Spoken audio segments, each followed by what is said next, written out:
All right, everyone. TalkLab listeners and RawTalk listeners. This is a collab between TalkLab and RawTalk, or RawTalk and TalkLab. What did we call it? RawTalk. Raw Talk Lab, yeah. That's gonna be a pretty cool one. I hope you enjoy it. If you don't know me, my name is Ahmed Al Kufi, Ahmed AK. I've been a videographer for the past 10, 11 years. Reason why I started this podcast is to talk about my experience, other people's experience as well. I've been always the person behind the camera. It's my time now to be person in front of the camera, and I've got with me Angie. How's it going, Angie? Oh no, I'm fantastic. I'm so excited to record this collaboration. And I like why you do your podcast, and that's why I was interested in collaborating in the first place. I was like, he seems like he's ready to know the real story, the behind the scenes. Get people heard. Exactly. I feel this episode is going to be full of stuff. We're going to be talking about stuff that relates to podcasting. If you're interested, that's it's going to be such a good episode to relate to. If you're interested in like making your own podcast, or if you're just interested in like how we make those podcasts, different ways of looking at them, this is going to be a good episode to watch or listen to if you're listening to it. So let's hit it from the top. I mean, why did you create your podcast? Amazing. Yeah. So, I'll introduce myself. My name is Angie V. Yeah. And my podcast is RawTalk. And I started it about a year ago. We just had our 1-year anniversary. And I started it exactly because I was having conversations with people that were really, fulfilling my soul, feeding my brain, having these moments of, wow, your life experience is as deep as mine. And we can learn so much from each other. And then the extra level of sharing is recording it and releasing it to the world, right? So, yeah, basically that, filling a need for some nice, deep interaction between humans. Definitely. Like, that's kind of a similar reason why I created mine, basically. Like, as I mentioned before, I was always, like, the person behind the camera. I was really camera shy, to be honest with you. Like, you can tell my first episodes, I wasn't even hitting points. I was just, running away from a conversation. I got used to it after. It's just that I realized that a lot of the conversations that we have on a daily basis with interesting people are very interesting. Like, we make points that must be recorded sometimes. Like, I'd say that. So that's kind of why I went into podcasting in general. Plus, I was looking into a project to invest in and like to make. Plus, COVID. COVID made me do it, basically. if we want to be correct, that's kind of why I kind of went into it. Although there was too many reasons why I kind of went into it. Like at the time, it was like the difficult. Like the start was kind of difficult, I think, for both of us, especially for people who don't have like a media background. If you see what I mean, like self-taught, 100%. Exactly, I think our experience with media is literally social media, like really that, and the whole idea of now people can identify as content creators, Exactly, and influencers and creators in general. Like when people, that's their bio, I'm a creator. Like what does that mean anymore, right? Because I understand it's very free flowing. It's giving people that that flexibility to just make, right? Mm-hmm. But at the same time, what does it mean to be a content creator? Does it mean that you have to start from scratch, Does that mean that you have to put in a lot of investment before you see any return? It's an interesting deal because you can be self-made, but at a high cost, so unfortunately, sometimes, Exactly. Did you have any people you looked up to when started podcasting, aside from Joe Rogan, that everyone looks up to? Right. And actually, funny enough, when I started making my podcast, I literally didn't listen to podcasts. Like I was told by a lot of people I respect that I should. They're like, you would be amazing on a podcast. One, the way you deliver things is very calm but precise. I enjoy hearing your ideas, your thoughts, and I enjoy the conversations I have with you. So it was brought up a couple times by different people. And then so I was like, you know what? There's nothing to lose. Why not try this? Like you said, why not try a project that I might be able to enjoy, but, there's none of that pressure, none of that expectation. And so I started creating. I fell in love with the process, and I'm now, getting better at the process, investing a little more because I truly enjoy it. And then that's when I started finding the worth in other people's podcasts. I like to listen to Jordan B. Peterson. I don't know if you know who that is. Yep. Yeah, the Toronto psych professor. Joe Rogan every now and then because his guests are very interesting and very knowledgeable.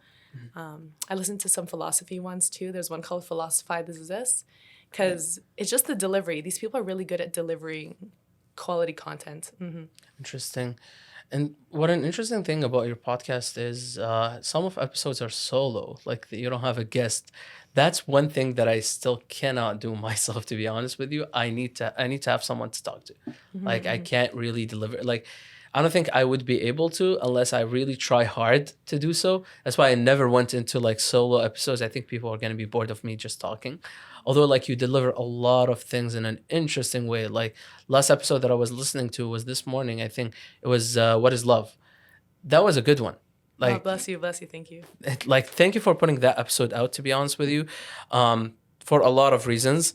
I'll get to those reasons like after, like during the podcast, but it was an interesting way of putting it out. Like I was like, oh, okay, What is Love, that's the song, whatever. So I started it and then I was like, oh, okay, she's just stating what, like how do we look at love, and or what is love to us, which is, to be honest with you, like we don't think about it as much ourselves. Like like nobody thinks about love in kind of like a theological way before they go into love. It's just something that happens to us, right? So like I think those questions are great to ask. I kind of lost the point of like making the solo podcasts. So Yeah. like that was a good example of like making a solo podcast. I think it's really good. I wouldn't be able to do it myself, as again, like I just stated. How do you like approach it? Like how do you Okay. start like the camera? Like what are the thoughts? You know what I mean? Yeah. Like most of the thoughts are gone. Like before us starting the podcast, most of the thoughts that we wanna like that actually worries us are gone the moment that we start talking to each other, right? When it comes to a solo podcast, you got the camera. No one most of the times recording behind you, so like Exactly. you have to look through the lens, imagine there's someone watching, and then talk to that person. Yeah. So funny enough, I think thank God I was like, you know what, I'm just gonna do this. Whatever judgment comes, whatever. I'm not afraid of that. And I found just the value in it. I was like, you know what, if deeply analyzing life and deeply like reflecting on the things that happen, whether that's emotions, whether that's behaviors, if that's just something that comes naturally to me, this is a way for me to embrace it and share it, right? So I was like, you know what, let's just do it, right? It's like recording a journal, but just verbally. So I wasn't even thinking of someone else on the other side necessarily. I was just ranting, but trying to rant cohesively too so that someone could follow. But I was just allowing my train of thought to flow and then record. I did, for the season 2, like you said, what is love in that? I did give myself a little bit of a kind of like a checklist of topics I did want to cover, just like you said, that way I'm not rambling on and that way I remember what it is I wanted to talk about. But I remember the first episode of the first season where I was like, welcome to RawTalk. I just let it go because I was like, if you're going to sign up for the season, you need to know who I am as a person. Exactly. And what it is that I love to express. And part of it is that random stuff that people don't think about, right? Or that people do think about, but they don't see as a normalized thing to talk about, so they keep it to themselves. But I'm just kind of like letting those people know, like, it's okay if you overthink weird things, and just to gain some sort of understanding or some sort of appreciation for why they happen. It's an interesting way of looking at it, to be honest with you. Wow. It was really hard though, trust me, like recording, and I'm for what it was like 20-30 minutes straight of me just talking, Yeah. just blabbering on. And as someone that's been like raised to be like, don't speak until you're spoken to, or like less talking, more thinking, it was challenging, to not self-judge and be self-critical. Yep. But at the same time, I was like, why don't like stop with the judgment, just allow things to flow. And there's always the cutting and editing process after. If I don't like a section, cool, it's not that deep, if I like it, I can keep it. Yeah. Exactly. Yeah, that's an interesting way. Also, a checklist does help. That's what I find. Although like I don't do that all the time, to be honest with you. Like I do my own research ahead of time, and then I just let it in my brain and start talking. Cause like I don't wanna make it feel staged. Cause like I'm more like that's it. Let's just put on the mic, turn on the camera, turn on the microphone, and just let's just talk. That's why it's just like, like as you said, like your podcast name is very self-explanatory when it comes to that raw talk. You know what I mean? Like the conversation is raw. Like we're not editing a lot of the conversation out. Most of the conversations in, unless we like kind of messed up somewhere. Yeah, exactly. I started doing that now in this season where I'm like cutting something. Like before, like the season before, I couldn't even stop, which you could find like my energy dies midway and then it goes back up. It's more like yeah, I think people get bored midway as well. Like To be sometimes fair, they freaking leave the episode, they don't like it. yes, and that's one of the things that you do have to consider as a Yeah, content creator is that you're like, okay, I'm sharing this because it's my passion, it's my love, whatever. right. But at the end of the day, if you do want it to be something that is consumed, the audience does take a have a role in that, right? And I agree with you. Like, I don't cut out any of my content unless I think the only times I've ever really truly like cut out a long segment is if we, the trail of raw talking leads to something that necessarily the guest doesn't want to disclose publicly, Exactly. which I am happy that it happens because it means that person was truly opening up and was in the space, was in the zone. But at the same time, some people, it takes a lot of bravery to just dish all your dirt out there into the world and be like, hey, these are my vulnerabilities, these are my struggles, this is actually who I am on the inside. Like, it takes a lot for people. So thank you for even being a part of RawTalk, because I know Things like- it takes a lot to just be here and be like, oh, these are all my problems and this is what I think about on the daily. Like, you're exposing yourself to Exactly. whoever, to the internet. Exactly. To be honest with you, I kind of feel that once you're on the internet, you're like an open book. Like everyone knows you. Like it doesn't matter unless you're just a ghost on the internet with no picture, nothing, where nobody knows about you. Yeah, you're most likely you're just an open book basically. So might as well let those things out to the public. Most likely you're gonna meet some people that can relate to that. Like I've said a lot of my problems in TalkLab, like the season 1 of TalkLab, and I've had a lot of people reaching out. Oh yeah, we actually face this. We actually face that on a daily basis.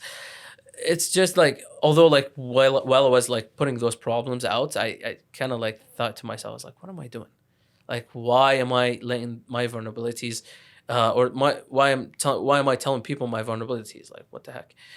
I wanted to get back to the podcasting business, or the podcasting thing. For I know for us, like guys, it's kind of like easier to get into those things. For girls, or for ladies, that would be like kind of like a bit of more barriers. Like I know this is not like a third world country.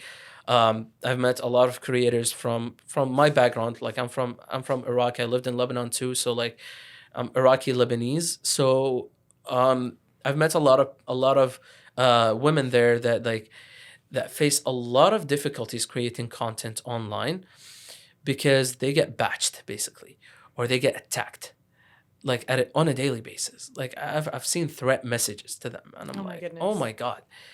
Although you don't face, I'm not sure like if you face that or not. I don't want to speak for you, but I'm pretty sure there was a lot of difficulties when it comes to like you being a lady and then creating your own podcast, even in this society.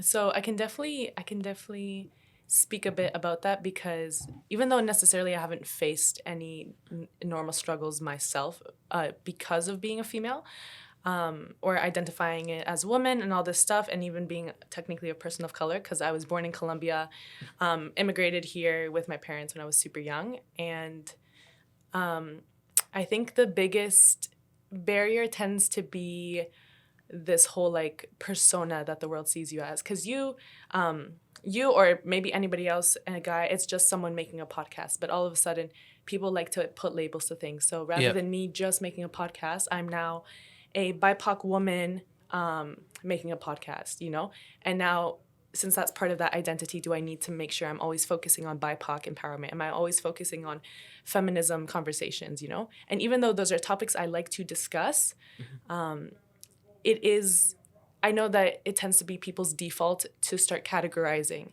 Yep. you know? Yeah, definitely. I'm pretty sure you faced that a lot as well, like, being like first generation immigrant as well. Like the first thing you say, like after you say like I'm Colombian or I'm from Colombia, first thing you would hear is like Pablo Escobar. Honestly, yeah. Definitely. If I had $5, oh, I'd be swimming in that money, you know? Oh yeah.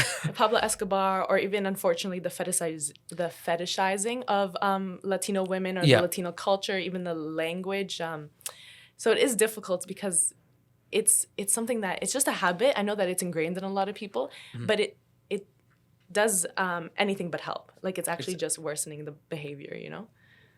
If there's anyone who would understand you, it would be me, because like the amount of times that I heard about terrorism, oh my god, we feel sorry for you, what did you see back there? I'm like, yeah, I saw shit, but like I'm alive, like whatever. Yeah. You know, like I told my friends kind of stories. I don't want to put them out for public, because I like there's a lot of gore in this story in these stories, and like a lot of struggle.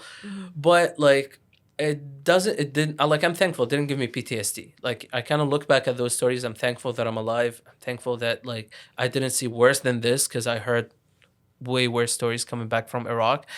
But it's not that bad. Like I kind of like it and hate it when people start talking about Iraq as the country of like, oh, you guys had Saddam, you guys had the Iraq war, you guys had this, that. I'm like, yeah, well, we've got clubs, we've got parties, we've got fun. You know what I mean? Culture as well, it's yeah. it's great. Like people don't look at that, and they just put you, as you said, put you in this one category of like, oh, you've seen shit. That's basically Oh, it. you're a victim. Yeah.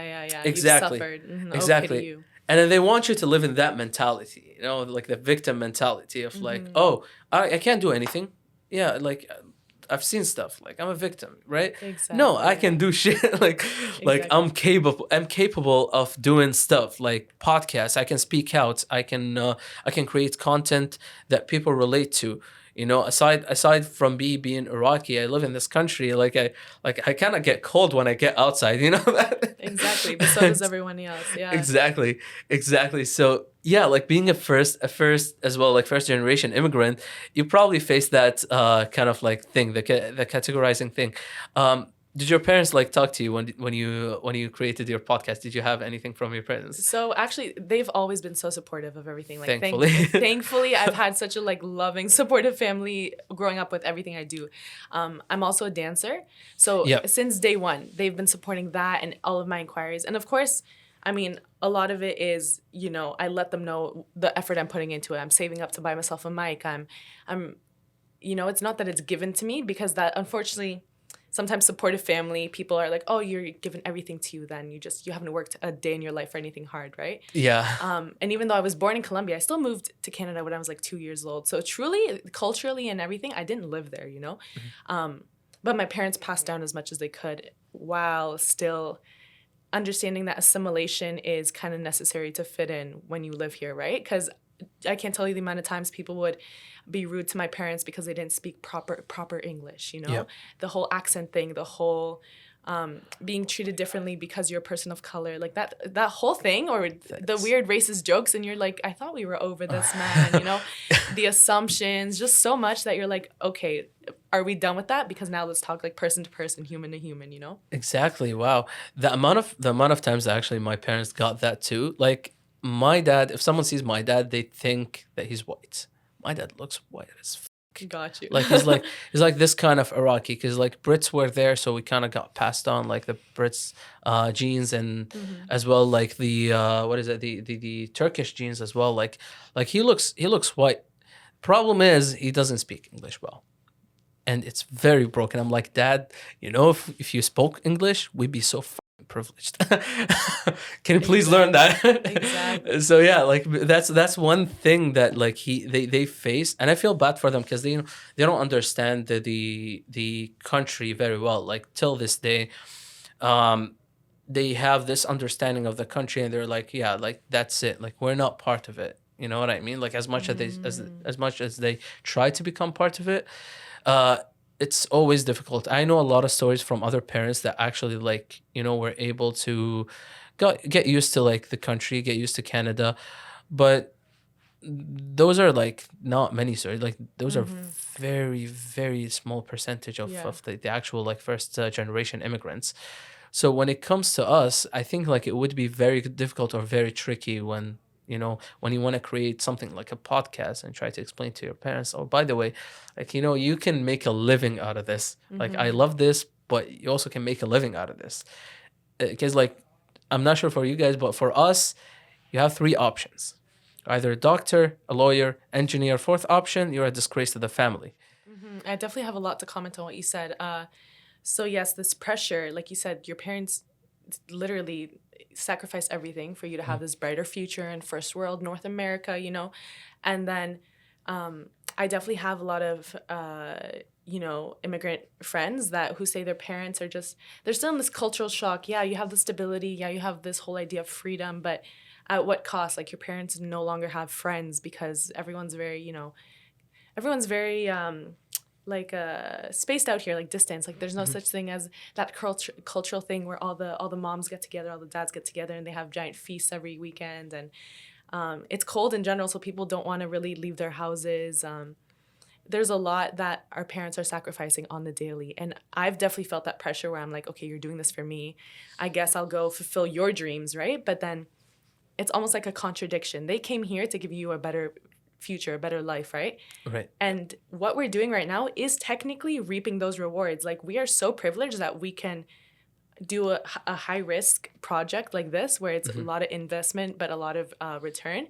We don't have to worry about stability. We don't have to worry about putting food on the table or things like that. Like we're literally the most responsibility free we'll ever probably be at this moment in our 20s, with supportive families and with in a first world country. Like I think we're pretty privileged, and that does kind of go against what parents want, which is, you know what, you go get that degree, you get that master's, you get a job, and you stay in that forever, right? And I did do my 4 years of undergrad in architecture, and I can definitely say it wasn't my passion, which it's okay. Like I didn't know what else. I was 18 and I was like, I don't know what I'm going to do with my life. Like I have no clue. I have no idea. This was never an idea to me. I hadn't been in the real world, so I wasn't like experiencing the possibilities. So I was just like, okay, you want me to go to university? I'll go to university, right? The whole idea of being the first in the family to finally get a degree, like it's a lot of pressure. And I didn't necessarily feel it until after. I was like, why did I even do 4 years of something I don't even enjoy that much? And then I was like, oh, true. My parents wanted a better future. And I was like, okay, I guess I'll just do it. And again, I don't regret it because thank God, architecture taught me all about this digital content creation, the whole idea of being outspoken and presenting my ideas and being a creator. So it was an amazing experience, but it was definitely fully out of that either internalized pressure or that immigrant parent pressure.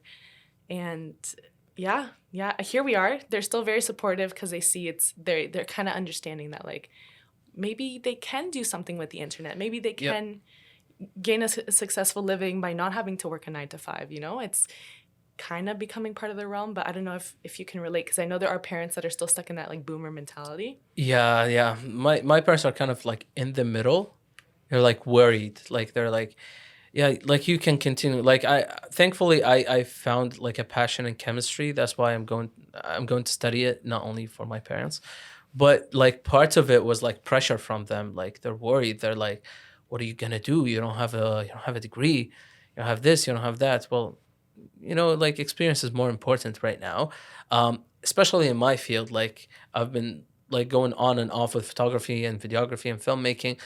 I was hoping that I can get into that. I did not, because again, parents, they're like, yeah, choose something else. I don't think they're like, we don't think that that's gonna be a good idea. I'm like, but I want to chase my dreams.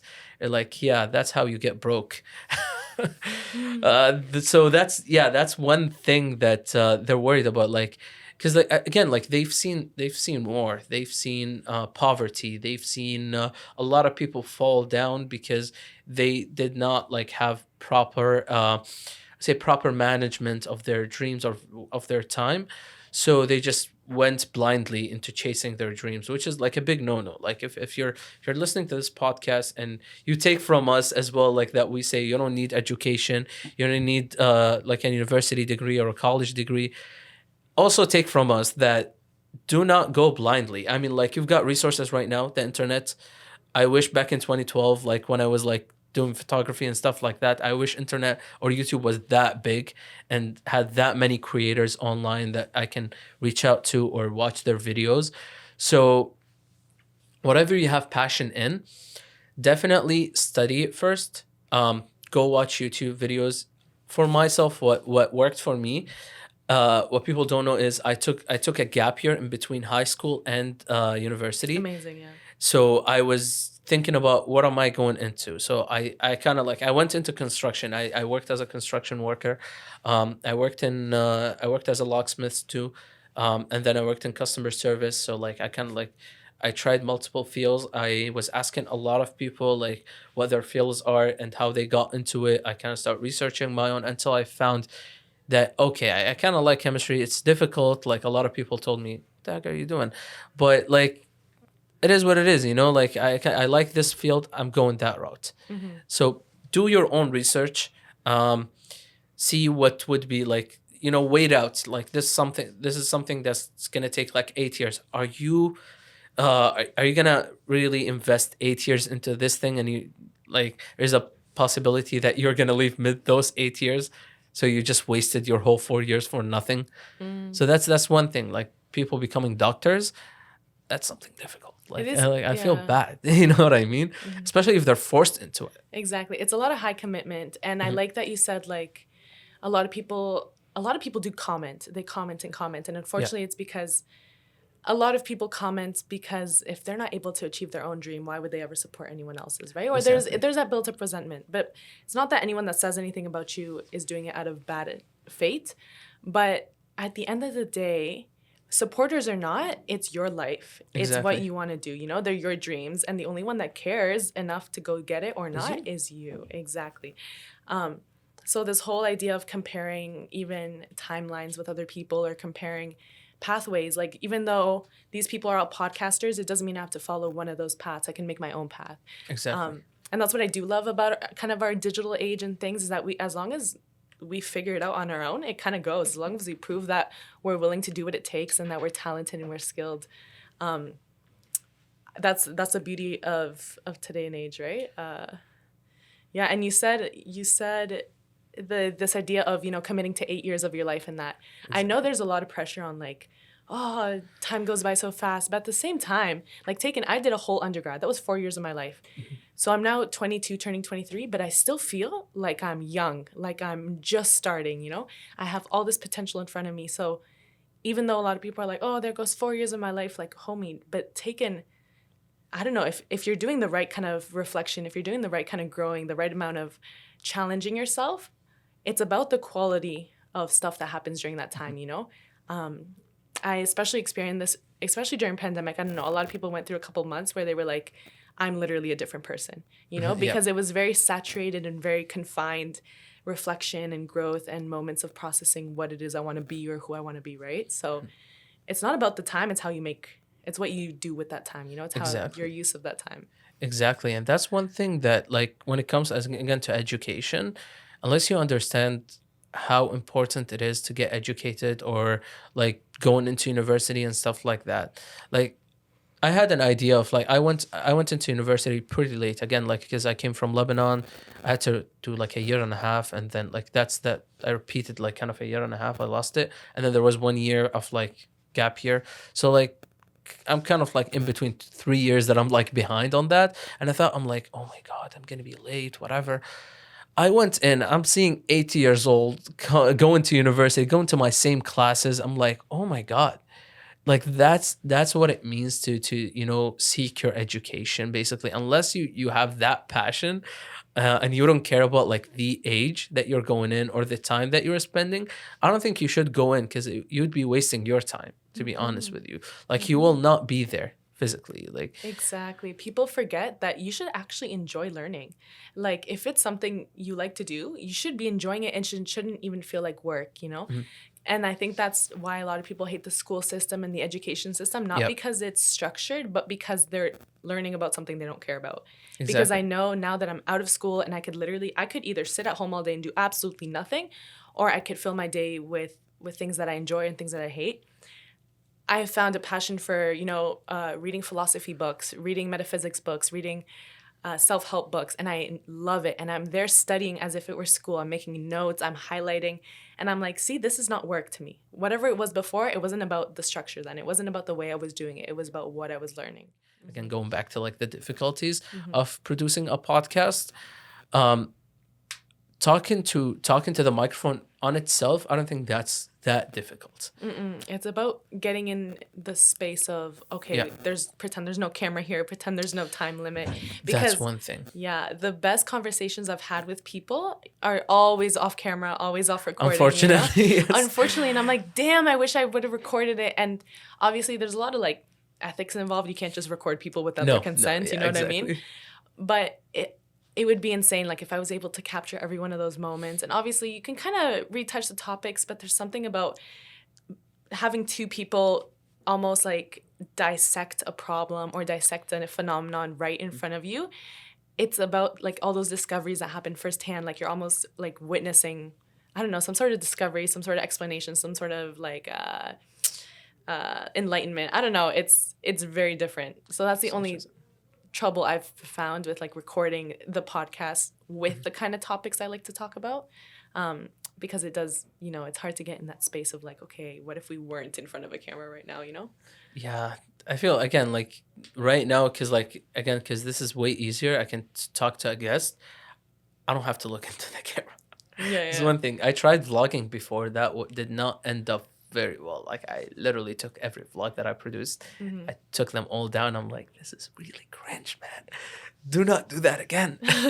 I know. Now I'm thinking about redoing that again, but like it's only gonna be like either a trip or something that I've actually learned from, and it won't be like kind of like a vlog produced thing. It would be more like a documentary thing. That's like it's just me talking about my thoughts when I was like in this place or at this time. I feel that like these things and podcasting too, it's just our new way of passing on knowledge, to be honest with you. Like it's like the new books for everyone. Like I mean back in the days, and when I'm talking back in the days, I mean like 1,000 years ago or something like that. Okay, yeah. We had books. That was basically the new way of communication, and not everyone were educated basically. So not everyone were into education, and that was our way of passing on knowledge. I think podcasting, and that's a thought that like didn't occur to me like early on. It just occurred to me like basically not long ago. It's just looking at it. Podcasting is the new way of passing on education. It really is, because if you think of it, it's the only way of communicating and expressing ideas that has been modified to keep up with today's standards of society, which is, you know, convenient consumerism, easy satisfaction, you know, the fact that it's you can do it while multitasking. It's available on your phone at any time for no price. Like, it makes sense why it stood the test of time. But at the same time, there's something about content creation. This I don't mind, because I'm like, okay, this feels wholesome to me. But the whole idea of setting up a camera and doing things for a camera, it feels a bit performative. And I do have my issues with it sometimes. If you think about people on like TikTok and stuff like that, like that's when I get real cringy. The whole idea of content creation, not for the sake of art, but for the sake of just like supply and demand, you know? Exactly. You're hitting all the points that I want to talk about. It gets us to like kind of like one of the interesting points of content creators themselves, basically. Looking at content creators or famous people that are famous nowadays. It's like a specific, let's say, characteristics of like a famous person. They have to be this height, or they have to be like actors, for example. 99% of the actors that we have nowadays, like the famous ones, for height, for example, they're over 6 foot something. Always for guys, definitely, or like actresses, basically. So they're fitting this societal norm of what beautiful is, or what. That's one thing that I was like that I always wanted to talk about, and I'm glad that you're here. You understand that one thing that basically there's a standard. Oh, there definitely is. People built 100%. And even if people think that there isn't, like even when, you know, Sephora and beauty companies have this whole campaign of like having flaws is perfection. Like they really just hire someone with a gap tooth and they're like, oh, look, she's flawed, but she's still beautiful. Like I think it's the most like it's so hypocritical Yeah. because I don't get it. I personally, me myself, I grew up with a gap tooth. And I was bullied for it, blah, blah, blah. And the only reason it went away is I guess I got my like wisdom teeth in and it pushed everything together. But I remember being bullied, and this was before having gap tooth was like edgy and stuff like that. And then, you know, Sephora is just like, oh, we need a new edge. We have to show the people that we're edgy, you know? Exactly. Let's go find a model that has some sort of weird thing. And tell them they're perfect. Like it's this weird validation process that happens. Exactly. So it's not that they're telling you that you don't need validation. It's like, oh, here, it's your chance for validation from us, but you need to buy our products to get validation. Exactly. Like, it irks me. It irks me. I hate it too, to be honest with you. It's just, I think it's for women more than men, to be honest with you. Although like there's a lot for us, but like you've got, basically it's a business that they're making. Like we're talking about makeup businesses. We're talking about like clothes, Lifestyle. basically lifestyle. Exactly. Like this stuff, like the only thing they want to do is just sell you stuff, basically. And representation is everything, right? So even like you said, actors, even music videos and stuff, they're selling you a lifestyle, right? Exactly. So they're like, look, this can be you if you listen to my music, if you watch this movie, if you hang around these kind of peoples. Or if you buy this phone, for an example. Apple is the biggest example of that. They're so good at it. Even though I'm guilty of that, but like...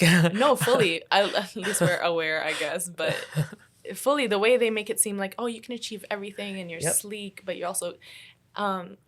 on one of my episodes with someone who's one of my friends that's really into tech, the episode's called Tech Whiz, and he's explaining how he does his research on technology and all that, and that 99% of the time there's always something better quality than Apple products and for much cheaper, but people just don't want to look into it, and because they see that everyone else has one, they're like, oh, I'll just get one myself. Like it's clearly been like audited by everyone around me, but everyone has the same mentality, so it's like this weird self-feeding process, and then Apple's profiting because of our lack of knowledge. Exactly, because we don't look for other options, basically.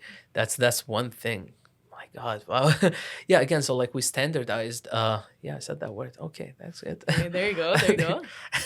We standardized desires. Exactly.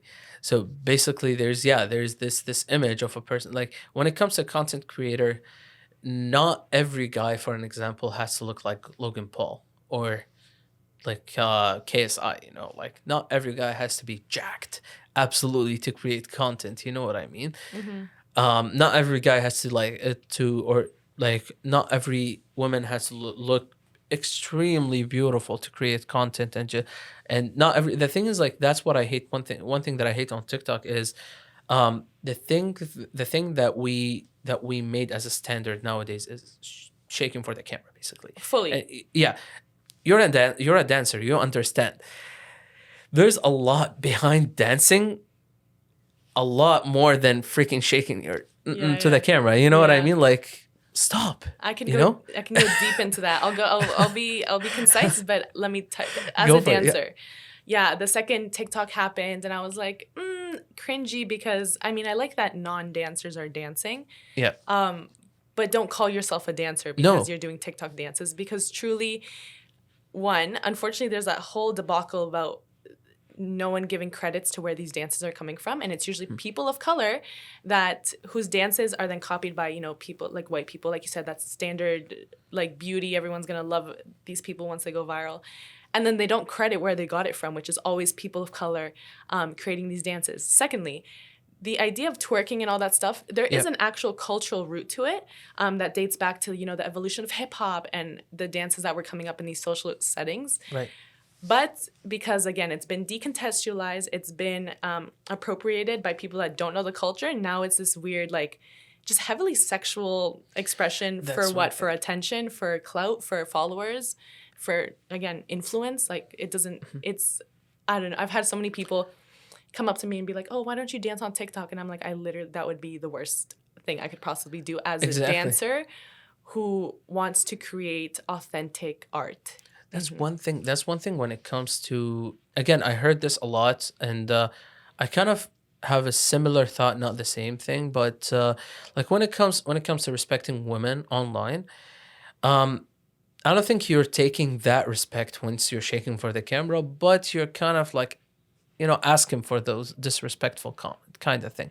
Like you're just adding yourself, you're just adding one more person to this culture of sexualizing women and looking at them as just like this sex thing that we only need for sex and that's it. Like, or just put them in the kitchen. I heard that a lot. Like TikTok is brutal. It Just is. It saying, is. like, do not go to the comment sections if Yeah. if you get offended that easily.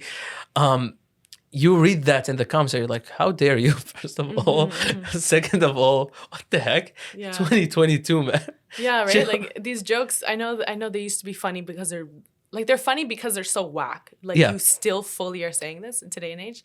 I do have something to say about so this whole idea of feminism and women, blah blah blah, right? That's coming up, and the whole idea of sexual empowerment. This is something that is being portrayed as feminism when really it's just the over sexualization of women, like you're saying. So while it's being sold as empowerment, it's like, oh, you can be naked and that's empowering as a female. That's not actually what ends up happening, right? Because you're also forcing people to now be out of their comfort zone sometimes. Like all females don't have to display the same level of sexuality or sexual expression. So that being said, I know that a lot of females tend to use that empowerment and be comfortable in their sexual self, especially while posting online. And the whole term of like, they're kind of asking for it, unfortunately, is not. It's something that lets people get away with, like the whole rape culture idea. Exactly. So while as females we have to be aware that unfortunately there are bad people out there that are gonna, see us and take us for like negative ways. It's never actually our fault if you want to be someone that perpetuates the sexualization of women just because of what they wear, what they say, the music they listen to, the types of videos they post, right? That being said, yes, unfortunately, a lot of women do uphold misogynistic and anti-feminism values and ideas. And I see it all the time in the way women interact with women. An example was I was with my friend Rosie on exchange back when I was in Australia, and we were asking for directions on campus. We literally just went up to a little help kiosk and we're like, hey, how do we get here? And the female helping us, she was also a woman, and she's like, oh, it's over here. There it is. And we're like, oh, okay, thank you. That makes more sense. And she's like, yeah, us women, we can't read directions. And I was like, we both stared in silence. And we're like, oh, what?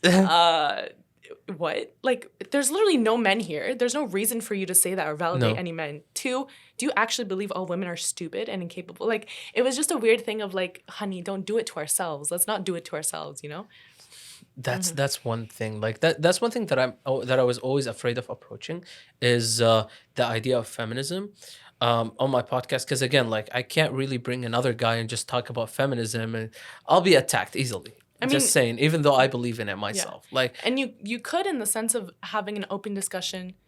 I feel like having open discussion in between men, where I guess you don't feel like females are educating you or pressuring you into thoughts, and you kind of exploring it for the sake of curiosity and for the sake of treating the females in your life better. Exactly.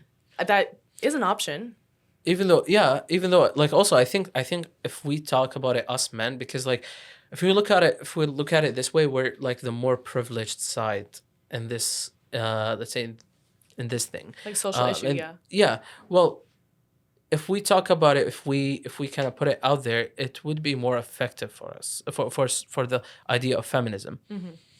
Although like there's people who take it very far and start attacking each other, like men attacking women attacking men, and I'm like, dude, no. It's a social issue that everyone's facing. Like, I've got a sister. I don't want her to face that, like, in society. Like, I don't want her to face like, for an example, unjust payment for like when it comes from an employer. I don't want her to face like society shitting on women, thinking like women are stupid and don't know how to think. Yeah, there's a lot of like subconscious things that even I'm trying to like debunk within myself. Like the idea of validation from men, or the idea of validation for being a woman. Like there's a lot of things that we need to deconstruct that are subconscious and not as explicit as women are dumb, right?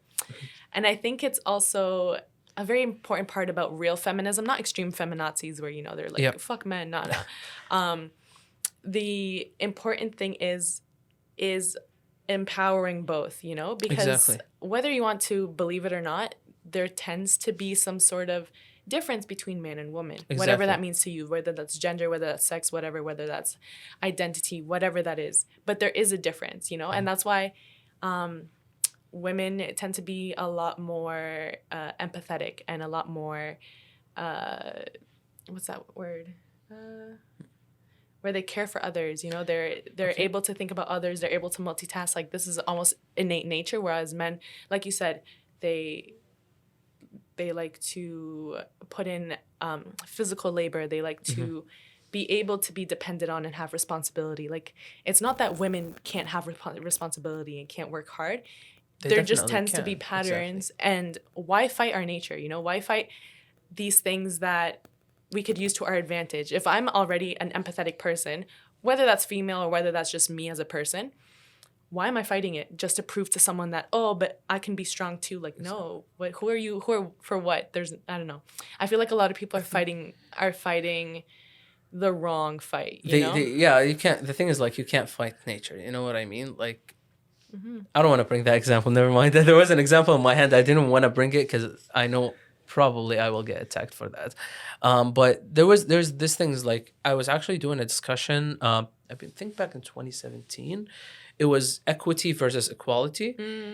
And basically, it's like we can't really be equal, if you see what I mean. Like, we can't really apply equality on society in general, not men, women. No, I'm talking society in general, because we have different abilities as human beings. Like, different identities, exactly, different needs, 100%. exactly. Like, I wouldn't, like, if there's like a high roof thing, like, I wouldn't try to grab it. Like, I wouldn't put that job on me, the shorter guy. Like, if there's like someone who's like 6'5" who can reach the high thing, like, they can grab that thing. You know what I mean? So that's like literally equity versus equality. That's one thing that I wanted to point out. Plus, basically, it's like that thing that women are not strong. Women can't do this, can't do that.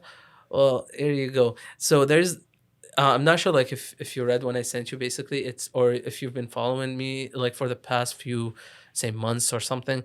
I got my black belt recently in Taekwondo, and to tell others, basically, the most badass that I've seen in Taekwondo are not men, they're women, because here's something that women have that we do not have, and that's something that I learned personally, is the ability of listening and just sitting down and shutting the fuck up.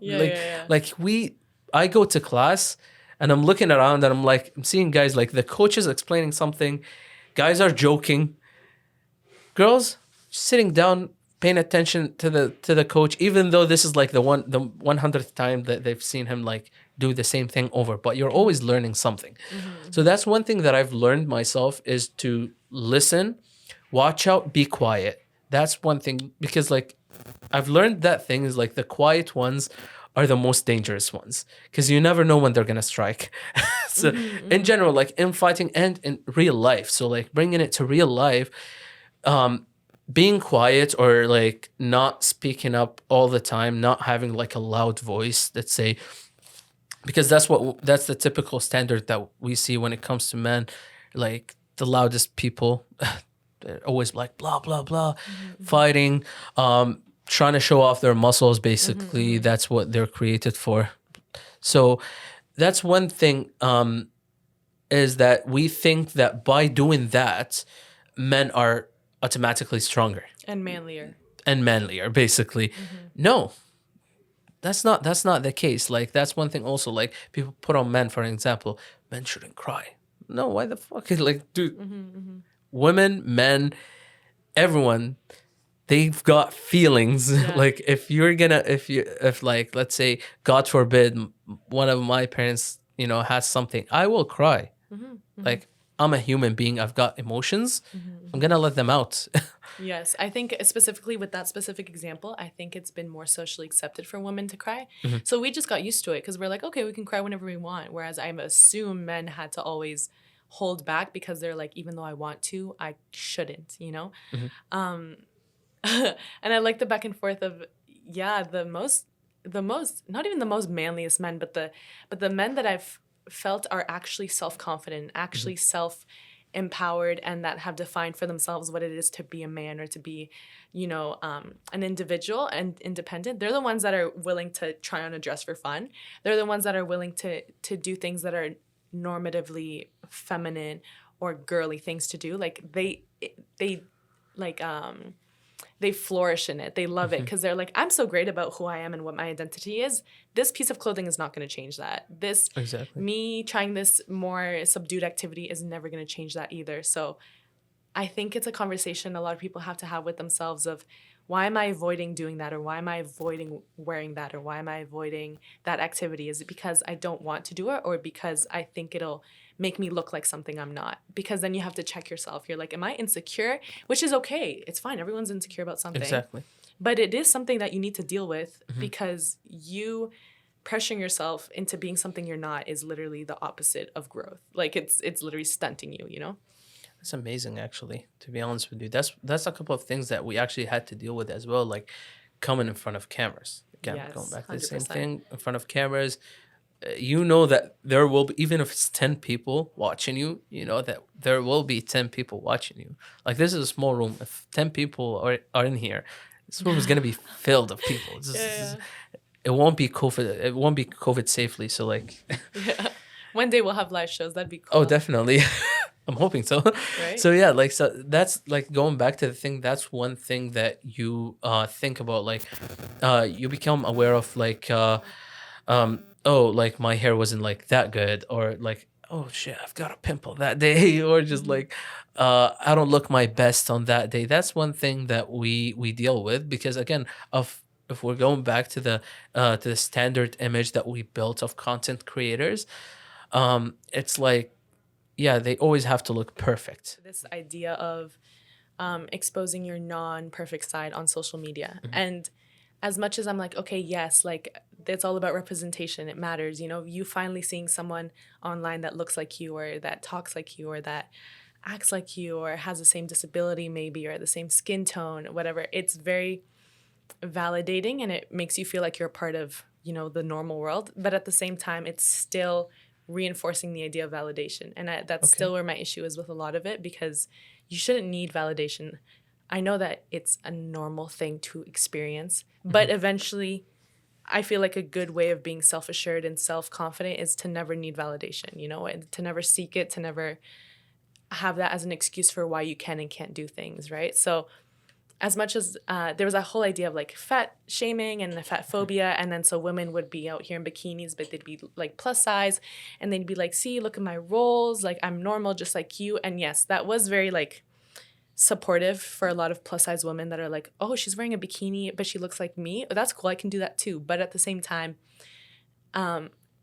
it shouldn't necessarily take someone else to do something for you to empower yourself. You should never be waiting for someone to validate you, or to tell you that no, you are beautiful, blah blah blah. Like, that's what I want to get rid of at the end of this, is just the idea of validation and the need for validation.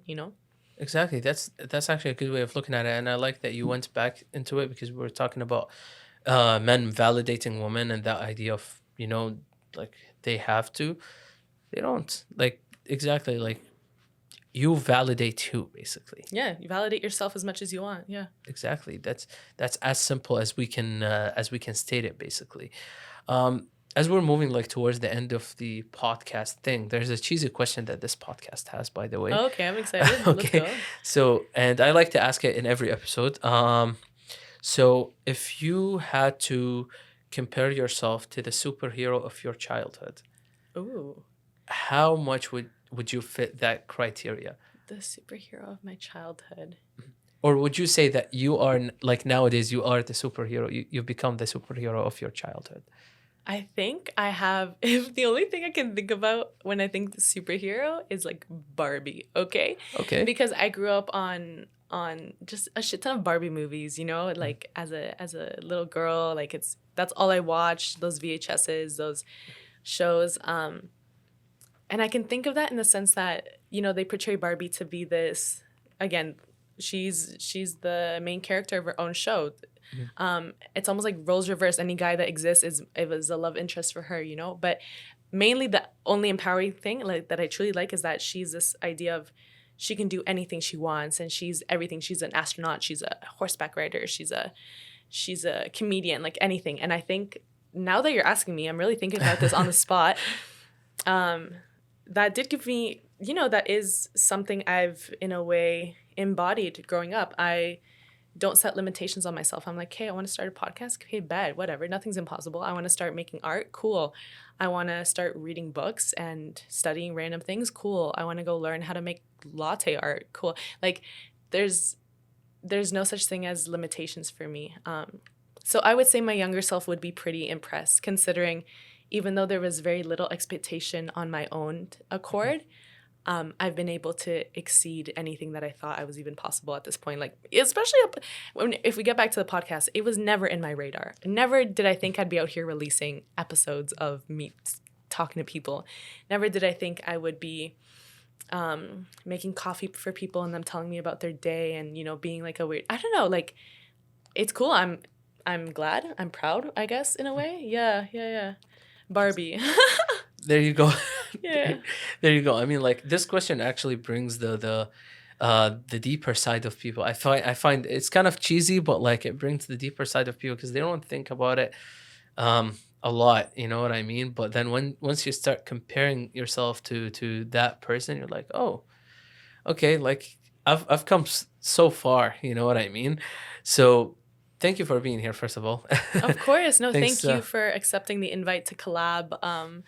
Because I think it's just empowerment, this whole idea of the digital age and content creation. It's giving us back our power to do whatever we'd like without, like you said, external validation, Exactly. We don't need no big company to sign us off. We don't need some giant influencer clout to be like, hey, we create, and the people that want to be there for us, cool. And if you don't, that's cool too. I'm gonna find someone else, Exactly. Yeah. Exactly. So again, thanks for being here, and that was actually a great episode, great collab. To be honest with you, I'm looking forward for our next one. I like it. No, 100%, me too. You guys will see a next one definitely. Yes, for sure. And if you guys watched the episode till the end, amazing. You're a real amazing. one. Yeah. Real ones. Yeah. I always say Especially to, if you have any comments, feedback, if you have any disagreements, I always we'd be glad to see those. Exactly. I always encourage my listeners to, shoot me a DM, be like, hey, this is what I thought about this, or if they're looking for clarifications, because that's all I'm doing is just let's start a conversation. Exactly. Nothing's too deep for us to not have to discuss, and your voice matters too. Like every single one of my audience, every time they've reached out, oh, it's made my day, So I'm telling you, likes, comments, concerns, let us know. Exactly. Feel free to check us both out. That was RawTalk. That's TalkLab by RawTalk. Yep. Thank you very much for watching and have a good one. Bye, y'all.